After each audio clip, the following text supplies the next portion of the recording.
Hello friends, video শুরুতে সবাইকে নমস্কার। আজ রান্না করব মজাদার একটা রেসিপি। গরম তেলে দিয়ে দিলাম গোটা রসুন, পেঁয়াজ কুচি, গোটা জিরা এবং শুকনো মরিচ, কাঁচামরিচ দিয়ে একসাথে একটু ব্রাউন কালার করে ভেজে নেব। একটু ভাজা হয়ে গেলে এখানে দিয়ে দিব অল্প পরিমাণ হলুদ গুঁড়া, আর কোনো মশলা এখানে দেব না। দিয়ে দিব স্বাদ মতো লবণ, আর কেটে রাখা চিংড়ি মাছ দিয়ে এখন ভালো করে কষিয়ে নেব। আজ এই চিংড়ি মাছ দিয়েই মজাদার রেসিপিটা রান্না করব। টাইটেল থাম্বনেল দেখে তো বুঝেই গিয়েছো কি রান্না হবে। চিংড়ি মাছটা আমি এভাবে মশলার সাথে ভালো করে কষিয়ে নিয়েছি। এই চিংড়ি মাছটা একটু ভালো করে ভেজে নিতে হবে, তাহলে সুন্দর একটা ফ্লেভার আসবে। চিংড়ি মাছটা যখন ভাজা হয়ে যাবে তখন এখানে দিয়ে দিব কেটে রাখা পুঁই শাক।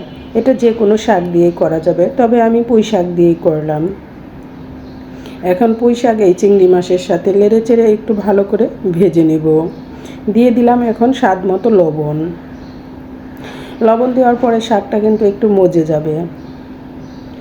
শাকটা যখন নেড়ে চেড়ে এভাবে একটু ভেজে নেব তখন পরিমাপটা কমে যাবে।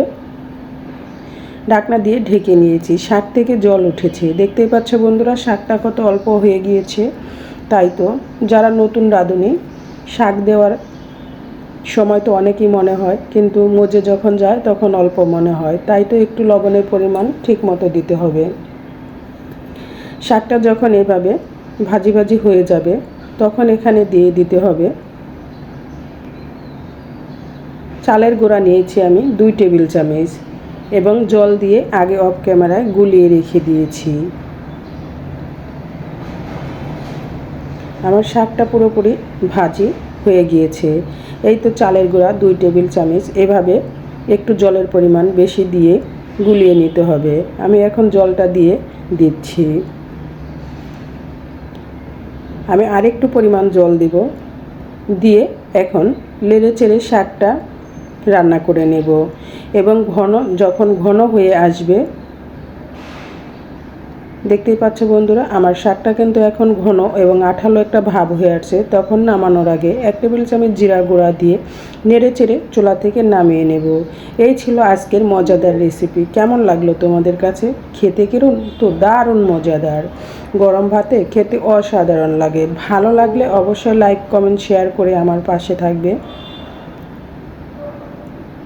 সবাইকে অনেক অনেক ধন্যবাদ ভিডিওটি ফুল ওয়াচ করার জন্য।